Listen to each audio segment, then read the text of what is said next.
I'm the developer of Linguistic Genomics, which was the first platform on which you could determine the intent of communication rather than the literal artifact of communication.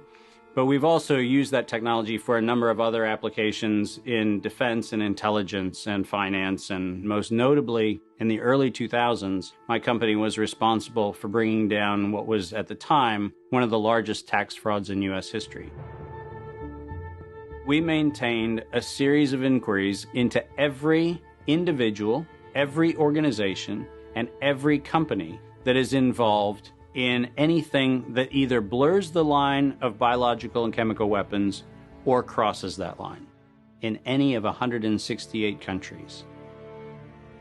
In 1999, there were 1 million patents digitized by IBM, and those 1 million patents were the first time human innovation had been put into an electronic digital searchable format.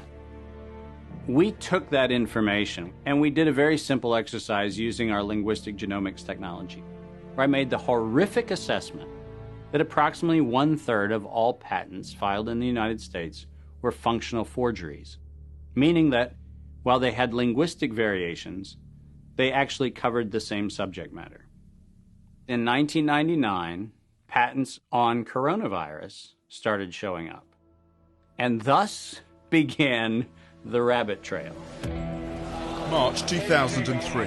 Panic grips Hong Kong as a deadly new virus sweeps through the city. In 2003, the Center for Disease Control saw the possibility of a gold strike, and that was the coronavirus outbreak that happened in Asia. They saw that a virus they knew could be easily manipulated was something that was very valuable, and in 2003 they sought to patent it. And they made sure that they controlled the proprietary rights to the disease, to the virus, and to its detection, and all of the measurement of it. We know that Anthony Fauci, that Ralph Baric, that the Center for Disease Control, and the laundry list of people who wanted to take credit for inventing coronavirus were at the hub of this story. From 2003 to 2018, they controlled 100% of the cash flow that built the empire around the industrial complex of coronavirus. The World Health Organization has officially named the novel coronavirus the novel coronavirus outbreak. The coronavirus The World Health Organization has declared a pandemic, an international public health emergency. While we know that the coronavirus manipulation started with Dr. Ralph Baric in 1999. The major characteristics of SARS, MERS, and SARS coronavirus 2, it's a good way for you... Ralph Baric is the researcher at the University of North Carolina, Chapel Hill, who's famous for his chimeric coronavirus research. In 2002, there was a recognition that the coronavirus was seen as an exploitable mechanism for both good and ill. On April the 25th, 2003, the U.S. Center for Disease Control filed a patent on the coronavirus transmitted to humans. Under 35 U.S. Code Section 101, nature is prohibited from being patented. Either SARS coronavirus was manufactured, therefore making a patent on it legal, or it was natural, therefore making a patent on it illegal. If it was manufactured, it was a violation of biological and chemical weapons, treaties, and laws. If it was natural, filing a patent on it was illegal. In either outcome, both are illegal.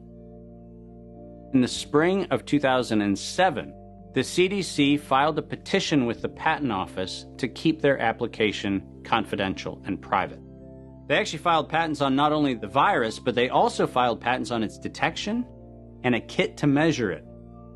Because of that CDC patent, they had the ability to control who was authorized and who was not authorized to make independent inquiries into coronavirus. You cannot look at the virus, you cannot measure it, you cannot develop a test kit for it. And by ultimately receiving the patents that constrained anyone from using it, they had the means, they had the motive, and most of all, they had the monetary gain from turning coronavirus from a pathogen to profit. Developing and owning a coronavirus vaccine has become a biotech arms race with political overtones. This vaccine gold rush is starting to bother me. Gold rush. Let's keep that in mind. And so somewhere between 2012 and 2013, something happened. The federal funding for research that was feeding into places like Harvard, Emory, University of North Carolina, Chapel Hill, that funding suddenly became impaired by something that happened at the NIH, where the NIH got this little tiny moment of clarity and said, I think something we're doing is wrong.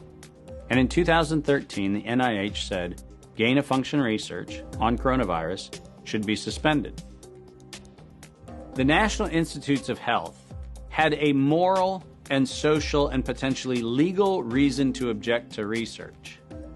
But the letters that were sent to the researchers essentially said, you are receiving notice that we're telling you to stop.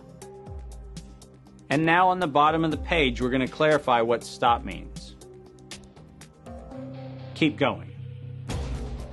But when the heat